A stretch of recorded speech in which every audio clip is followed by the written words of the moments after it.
Bismillahirrahmanirrahim.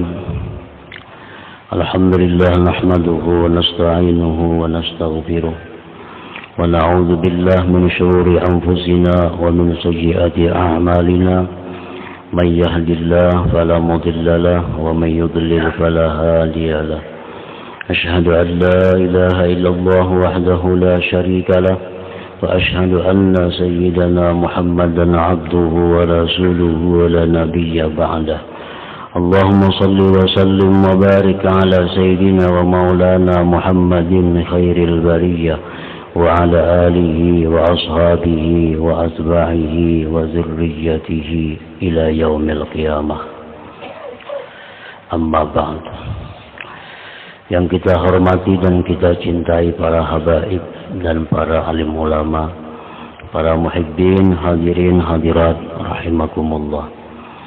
Alhamdulillah, syukur yang tak terhingga kehadirat Allah subhanahu wa ta'ala yang pada malam ini memberikan kita kekuatan, kesehatan, taufik dan hidayah serta inayah sehingga kita dapat berkumpul kembali di majelis yang penuh berkah dan rahmat ini.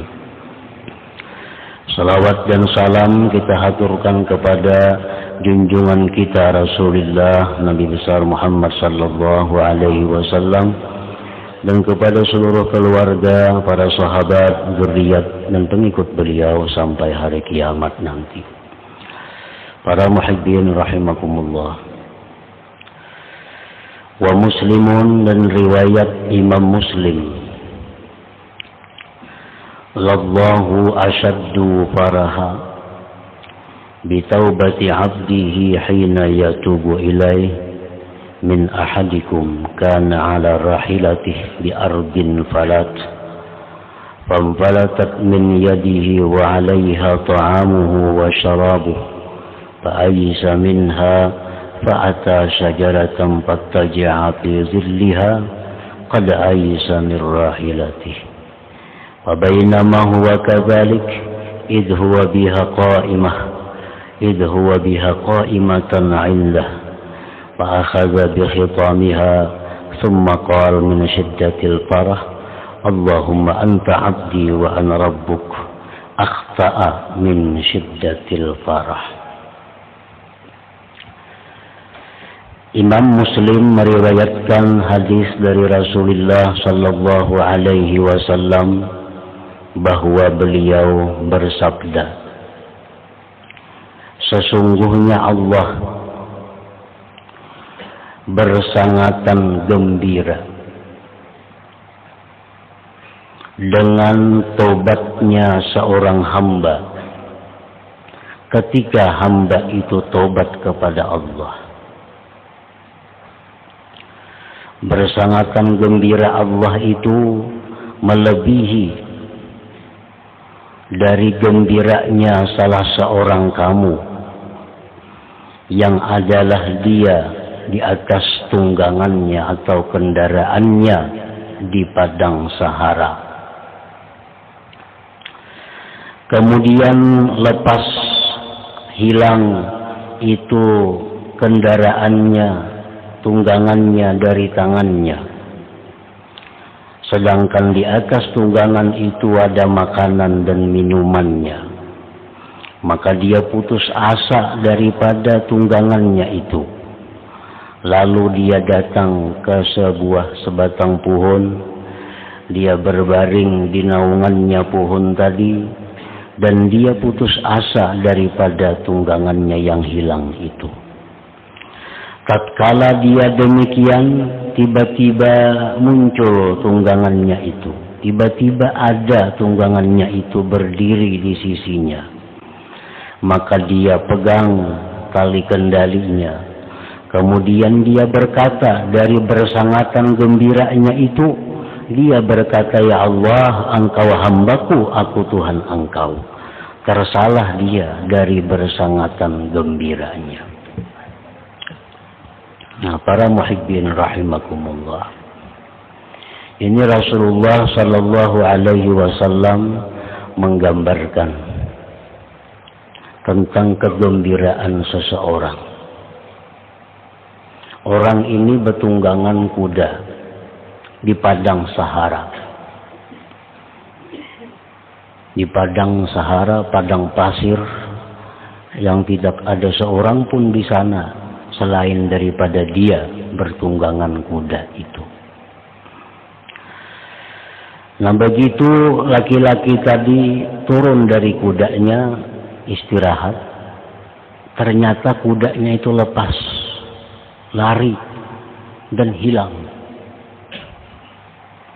Maka di kuda itu semua bahan-bahan bekalnya.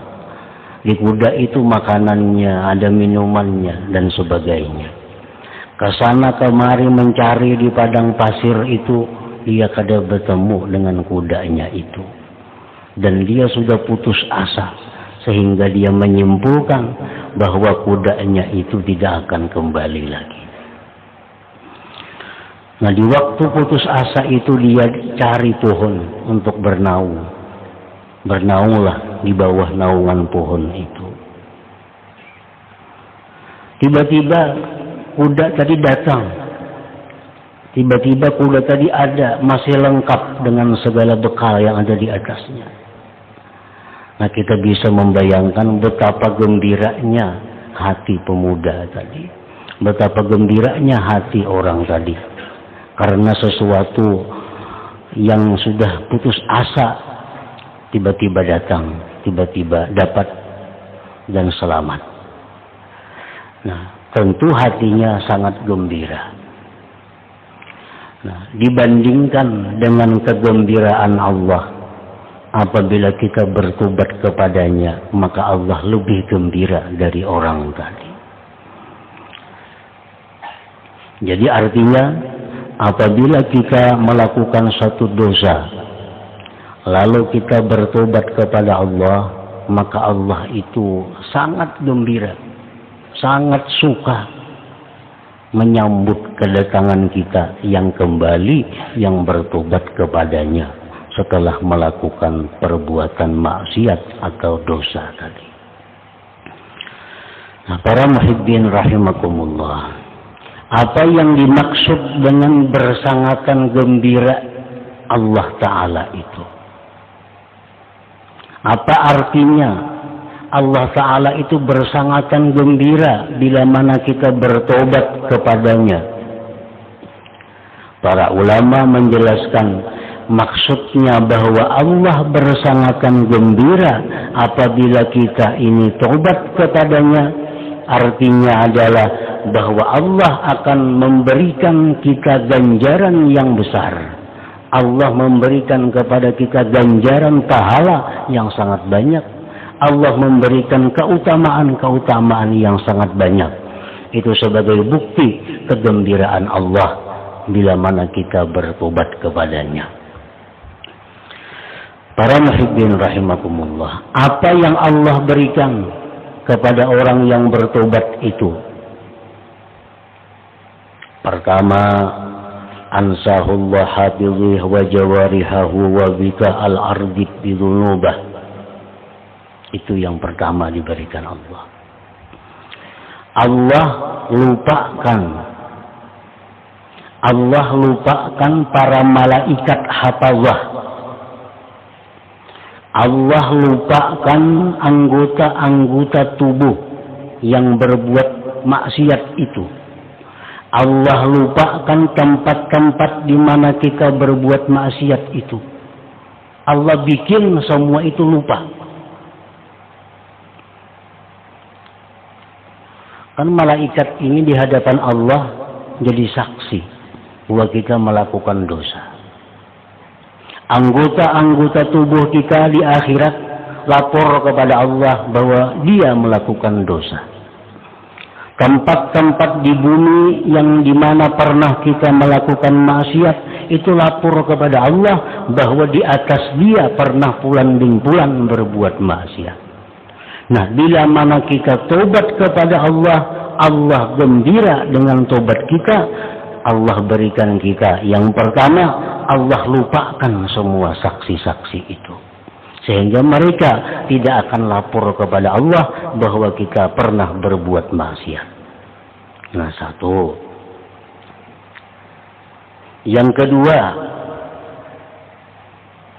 faidah atau buah daripada kegembiraan Allah tadi, Allah berikan kepada kita, yubaddilullah sayyiatihi hasanat. Dosa-dosa yang pernah kita lakukan itu, begitu kita tobat, diganti oleh Allah menjadi kebaikan-kebaikan.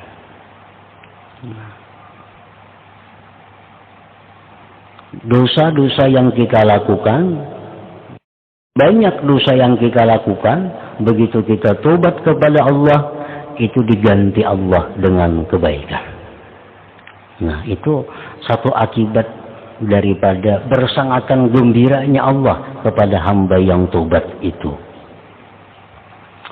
Yang ketiga, ja'alahu habiban ba'da an kana aduwa. Orang yang tobat ini dijadikan Allah kekasih yang dulunya adalah musuh. At-taib habibullah. Orang yang tobat itu adalah habibullah, kekasihnya Allah. Nah, begitu kita tobat, Allah memanggil kita dengan panggilan ya habibi, wahai kekasihku. Yang keempat, ja'alahu naqiyyan minaz dzunub kaman la dzambalah. Allah bersihkan dirinya dari dosa, sama seperti orang yang tidak pernah berbuat dosa kepada Allah. Nah, yang kelima, Allah berikan pahala-pahala yang besar, yang akhirnya Allah masukkan dia ke dalam surganya Allah. Nah, ini orang yang tobat kepada Allah tadi. Karena Allah sangat gembira, Allah berikan hadiah macam-macam kepada orang yang kembali kepadanya sesudah melakukan dosa dan maksiat tadi. Nah, para muhibbin rahimakumullah. Wa Tabarani bisanadin hasan man ahsana fima baqiya ghufira lahu ma madha wa man asaa fima baqiya ukhidha bima madha wa bima baqiya. Rasulullah sallallahu alaihi wasallam bersabda, barang siapa yang memperbaiki dirinya, barang siapa yang memperbaiki dirinya pada sisa umurnya, maka diampuni baginya dosa-dosa yang telah lalu.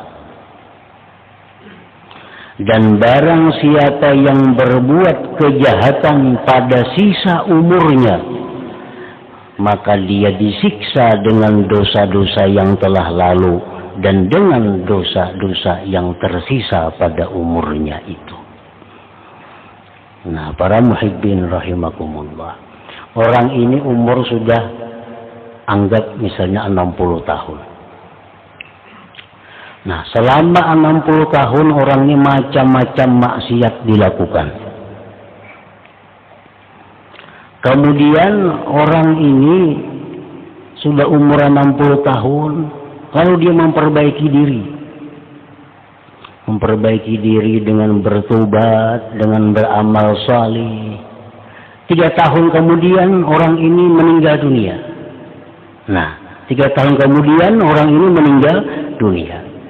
Maka Allah ampuni kejahatan-kejahatan yang telah lalu itu. Karena dia memperbaiki diri di akhir-akhir masa hidupnya itu. Tetapi sebaliknya, apabila orang berbuat kejahatan di masa lalunya dan tidak ada memperbaiki diri, sehingga umur yang tersisa daripadanya itu digunakannya pula untuk kejahatan-kejahatan, maka dia disiksa dengan sebab dosa-dosa yang telah lalu dan dosa-dosa yang kemudiannya itu. Nah, para muhibbin rahimakumullah. Jadi kalau orang sudah umur misalnya 60 tahun, 70 tahun, apalagi lebih pada itu umur. Nah, sisa umurnya Anda itu baguskan diri. Sisa umurnya Anda itu manfaatkan untuk segala macam kebaikan. Bila ini bisa kita perbuat, maka otomatis akhlak perbuatan kita yang lalu itu dihapuskan oleh Allah yang tidak baiknya. Nah, ini yang disebut dengan husnul khatimah itu. Ini yang disebut dengan husnul khatimah. Artinya bagaimanapun kelakuan-kelakuan buruknya di masa lalu, tapi begitu akhir-akhir menjelang kematian dia berbuat kebaikan. Nah, ini orang yang disebut husnul khatimah. Artinya kesudahan yang bagus. Bila kesudahan yang bagus itu didapatnya, maka yang telah lalu itu kejahatan otomatis gugur dan hilang sendirinya.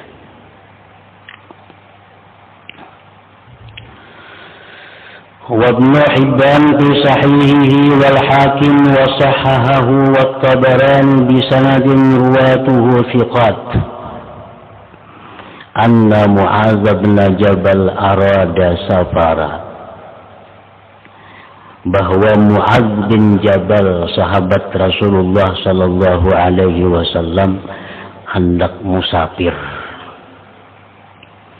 Faqala, maka Mu'adz berkata, ya Rasulullah, ausini, berikan ulun pesan, berikan ulun wasiat. Nah, ini adalah merupakan satu sunnah. Orang yang hendak musafir itu disunatkan mendatangi orang-orang saleh. Orang hendak musafir itu disunatkan datang kepada para ulama. Apa datang ke sana? Tujuan yang pertama adalah minta nasihat. Apa-apa yang perlu dilakukan di dalam perjalanan itu. Yang kedua, minta doa kepada mereka itu. Nah, macam Mu'adz ini hendak musafir, beliau datang dulu kepada Rasulullah sallallahu alaihi wasallam dan beliau minta pesan, minta nasihat. Qala sallallahu alaihi wasallam, lalu Rasulullah bersabda, "U'budillah wa la tusyriku bihi syai'a." U'budillah wa la tusyrik bihi syai'a. Wahai Mu'adz, sembahlah Allah dan jangan engkau mensekutukan dengan Allah itu sesuatu. Artinya bahasa kita, wahai Mu'adz, jaga iman tauhid engkau. Karena waktu musafir ini banyak yang dilihat, banyak yang dirasa, banyak yang didengar. Mungkin ada hal-hal yang bisa mengganggu akidah, yang mengganggu keimanan kita. Maka Nabi kita berpesan, jaga iman engkau kepada Allah. Qala ya Rasulullah zidni. Nah, ujar Mu'adz, wahai Rasulullah, tambahi pang lagi nasihatnya apa? Tambahi lagi. Qala Rasulullah sallallahu alaihi wasallam bersabda, "Idza asa'ta fa ahsin." Nah, ujar Nabi, bila engkau wahai Mu'adz berbuat satu kejahatan, bila engkau berbuat dosa, fa ahsin, maka berbuat baiklah engkau. Wal tuhassin khuluqak, hendaklah engkau perbaiki budi pekerti akhlak engkau. Wa Tirmidzi wa sahahahu, ittaqillaha haitsu ma kunta wa atbi'is sayyi'atal hasanata tamhuha wa khaliqin nas bi khuluqin hasan. Ujar Nabi, takwalah engkau kepada Allah wahai Mu'adz, sekira-kira dimanapun engkau berada, baik di kampung, baik di jalan, baik di tempat tujuan musafir, takwalah kepada Allah. Yang kedua, iringkan perbuatan jahat itu dengan perbuatan baik. Niscaya perbuatan baik itu menghapus perbuatan jahat. Dan berakhlaklah engkau kepada manusia bi khuluqin hasan, dengan akhlak yang baik. Nah, itu pesan yang disampaikan Rasulullah sallallahu alaihi wasallam kepada Sayyidina Mu'adz waktu beliau hendak musafir. Para muhibbin rahimakumullah. Jadi hadis ini memberikan petunjuk kepada kita secara umum bahwa apabila kita melakukan satu dosa, maka segeralah iringi dengan perbuatan baik. Perbuatan baik itu macam-macam. Yang pasti dulu adalah tobat. Setelah berbuat kejahatan, maka iringkan dengan tobat dan perbuatan-perbuatan baik yang lain. Karena itu menghapuskan dosa yang kita perbuat tadi. Nah, artinya apa di sini? Bahwa Nabi kita, beliau tidak mengatakan jangan berbuat dosa, karena hal itu kadang mungkin dilakukan bagi seorang manusia yang tidak maksum, yang tidak terpelihara. Setiap manusia itu pasti ada memperbuat dosa, tetapi yang diperintahkan oleh Nabi adalah bukannya jangan berbuat dosa, tapi Nabi kita perintah, bila engkau berbuat dosa, maka iringkan dengan perbuatan baik. Karena perbuatan baik itu menghapuskan dosa. Ujar Nabi sallallahu alaihi wasallam.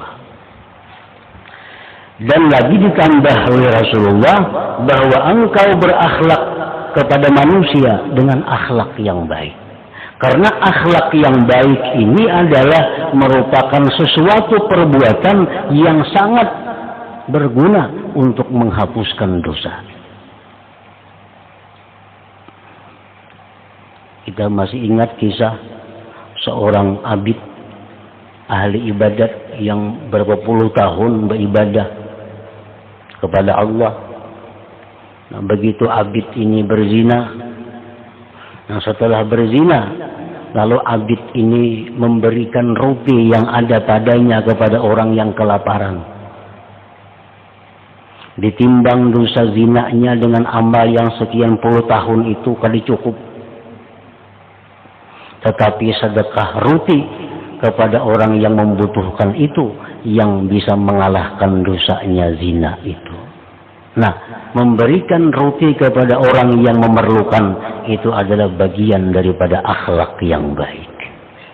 Nah, makanya jar Nabi tadi, bila engkau berbuat dosa, maka iringkanlah dosa itu dengan perbuatan baik, seperti tobat, istighfar, salawat dan sebagainya. Dan lagi berakhlaklah kamu dengan akhlak yang baik.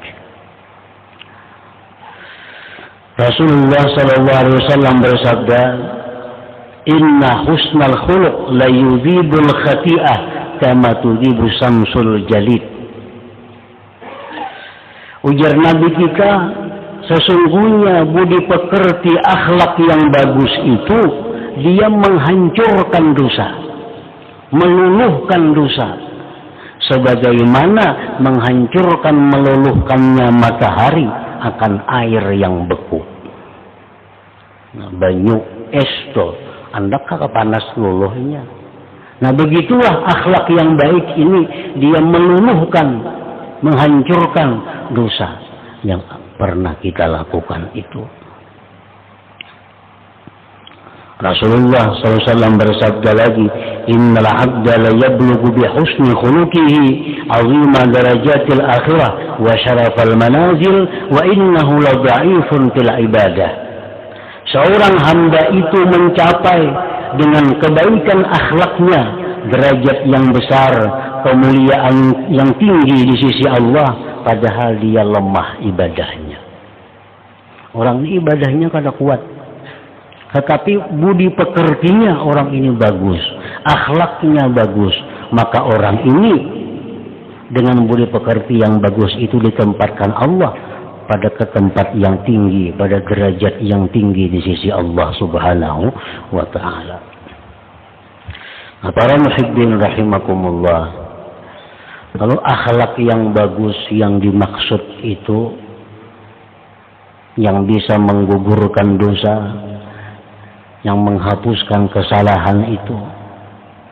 Nah, Rasulullah menjelaskan secara garis besar tentang akhlak yang baik itu. Ujar Nabi kita, baik akhlak itu tasilu man kata'ak wa tu'ti man haramak wa ta'fu amman zalamak. Tasilu man kata'aka wa tu'ti man haramaka wa ta'fu amman zalamak. Itu dasar daripada akhlak yang baik, pokok akhlak yang baik. Menghubungi orang yang tidak pernah menghubungi engkau. Kita ada bisi kawan, ada bisi keluarga yang jauh dari kita, yang kada pernah menghubungi kita, kada pernah menghubungi lewat surat, lewat apa, kada pernah. Nah, kita hubungi mereka itu. Satu, itu akhlak yang baik. Yang kedua, wa tu'tiya man haramak, memberi orang yang tidak memberi engkau. Kalau saya memberi kita baaruhan, kalau saya atari. Kalau kita baaruhan, atari. Atari. Kalau saya memberi kita, bilanya ada kelebihan rezeki, kada pernah memberi kita. Nah, jika ada lebihan rezeki, berikan kepadanya. Nah, itu adalah baik akhlak. Yang ketiga, ujar Nabi, engkau maafkan orang yang menzalim engkau. Kada perlu menunggu minta maaf. Nah, orang ada, kita dengar ada orang menggibah kita, sudah kita maafkannya. Ada orang kita dengar memfitnah kita maafkannya, kada perlu menunggu ini minta maaf. Nah, ini budi pekerti yang baik, akhlak yang baik. Itu yang seperti itulah yang menghapuskan dosa kita, yang meluluhkan dosa kita. Kalau ada orang misalnya menggibah kita, menganiaya kita, kalau kita maafkan mereka itu, maka sangat banyak, tidak sedikit dosa yang gugur di tubuh kita. Kita mendengar ada si anu nyambat pian ini, aku maafkan. Nah, itu lebih baik daripada istighfar yang kita baca. Karena yang kita pakai itu adalah merupakan akhlakullahul a'zam, akhlak Allah yang besar. Nah, para muhibbin rahimakumullah. 3 perkara itu pokok daripada akhlak yang baik. Nah, cabang-cabangnya pemurah ke cabang-cabangnya. Kalau kita memberi kepada orang yang memberi kita, itu biasa aja. Beberian itu. Beberian itu biasa sudah. Ini memberi, kita beri. Ini baruhan ma'atari, kita atari. Itu sudah lumrah. Tapi kalau kita memberi kepada orang yang kada pernah memberi kita, nah ini akhlak yang baik. Itu pemurah.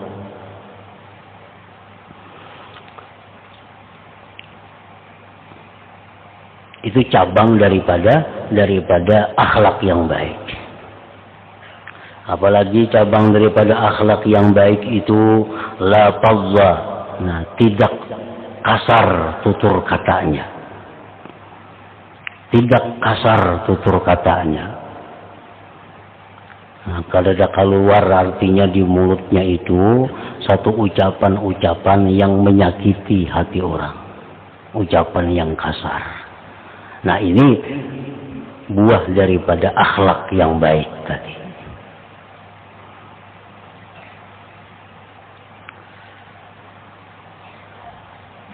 Termasuk dalam golongan akhlak yang baik itu adalah la yuhibbul jidal. Dia tidak suka berdebat. Nah, orang yang akhlaknya baik itu dia kada suka bertengkar, kada suka berdebat, kada suka bakakarasan ya kita. Kada suka berdebat. Rasulullah telah menyatakan bahwa man tarakal mira wa huwa muhik, bunyalahu baitun fi a'lal jannah. Orang yang meninggalkan berdebat bahwa kekerasan itu padahal dia benar tapi dia tinggalkan, maka dia dibangunkan rumah di atas surga. Berdebat bahwa yang ada kekaruan, maka kekerasan. Padahal seorang ini bujur, ada nama ngarasi, sudah. Bukan masalah agama, bukan masalah untung rugi, masalah pandiran yang kada kekaruan, yang kada ada manfaatnya, bakal kekerasan, bahualan. Nah, kalau kita punya akhlak yang baik, tinggalkan perdebatan itu. Dan meninggalkan perdebatan itu bukan sia-sia. Allah akan memberi kita suatu hadiah rumah di atas surga. Jikalau kita meninggalkan perdebatan itu. Contoh perdebatan yang kada ada manfaatnya. Nah, bila kita tinggalkan, kita dapat pahala yang besar dan bagian akhlak yang baik yang kita dapat. Umpamanya berselisih bahwa dalam masalah pembicaraan kawanan apa. Umpamanya jadi kita amun mulai sini kita ke Samarinda itu 7 jam hanya sampai. Untuk kawan kita bang ada sampai paling 5 jam. Nah, ayo 5 jam apa juga. Harus dikarasi lagi. Bila dikarasi berdebat ngarannya. Nah, itu contoh jidal. Kan usah disambung lagi. Jakarta bakal ada sampai 7 jam 5 jam aja. Bakal ada aku sudah merasai 7 jam melawani ngarannya itu. Kada usah dilawani. Jadi 3 jam aja ayo ada bapak juga 3 jam. Dikarasi kada ada untungnya apa. Nah, perdebatan nangka itu ada hal-hal kecil, tapi bila kita tinggalkan itu, kita meninggalkan itu, diberi Allah rumah di atas surga yang tinggi. Kenapa? Karena itu adalah merupakan budi pekerti yang baik, akhlak yang baik tadi. Wa khaliqin nas bi khuluqin hasan, dan berakhlaklah engkau dengan manusia dengan akhlak yang baik.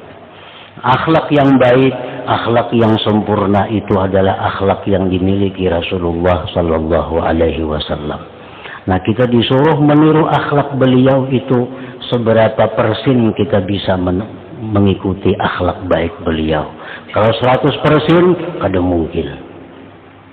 Yang penting kita disebut oleh kebanyakan manusia bahwa kita punya akhlak yang baik. Nah, orang menilai belajar orang baik itu baik. Belajar orang itu kada baik, nah kita kada baik. Secara sempurna kita kada akan bisa berakhlak yang baik itu, karena itu hanya Rasulullah sallallahu alaihi wasallam.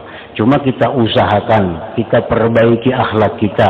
Minimal jangan sampai kita ini disebut orang berakhlak yang kada baik. Itu aja. Jangan sampai disebut orang kita ini kikir, jangan sampai. Jangan sampai kita disebut orang penyinggungan, jangan. Jangan sampai kita disebut orang panyarikan, jangan. Jangan sampai disebut orang tungalih diurus, jangan. Itu contoh-contoh akhlak yang kada baik. Nah, akhlak yang buruk, akhlak yang tidak baik itu bukan sesuatu yang tidak berbahaya, bahkan sangat berbahaya. Rasulullah bersabda, "Innal 'abda la yablughu min su'i khuluqihi asfala darki jahannam." Seseorang itu dengan sebab akhlak buruknya dia sampai masuk neraka yang paling bawah. Akhlak buruk ini bukan hal yang intim. Dilaporkan kepada Rasulullah, di sana wahai Rasulullah ada perempuan yang sembahyang pekerjaannya, puasa pekerjaannya. Tapi kadang-kadang mulutnya itu menyakiti. Mulutnya itu menyakiti. Kata-katanya menyakiti orang. Pada ahli ibadah, sembahyang, puasa, pekerjaannya di pasahapan aja mukanya ada bebacuran. Tapi tutur katanya itu tu'zi, menyakiti. Nah, tutur katanya menyakiti. Apa jawab Nabi? La khaira fiha. Ada baiknya orang itu. Nah, ada baiknya orang itu. Jadi akhlak yang mulia ini adalah sesuatu yang sangat besar nilainya di sisi Allah Subhanahu wa taala. Nah, kemudian tatimmatun hadhihi tatimmah ila hadratin Nabi sallallahu alaihi wasallam al-Fatihah. A'udzubillahi minasyaitonir rajim. Bismillahirrahmanirrahim. Iyyaka na'budu wa iyyaka nasta'in. Ihdinas siratal mustaqim. أشهد أن لا إله إلا الله وحده لا شريك له وأشهد أن سيدنا محمدا عبده ورسوله لا إله إلا الله نستغفر الله لا إله إلا الله نستغفر الله لا إله إلا الله نستغفر الله لا إله إلا الله ونتوب إلى الله لا إله إلا الله محمد رسول الله صلى الله عليه وسلم فيا أيها الرجل منه شفاعة صلوا عليه وسلموا تسليما. صلى وسلم عليه.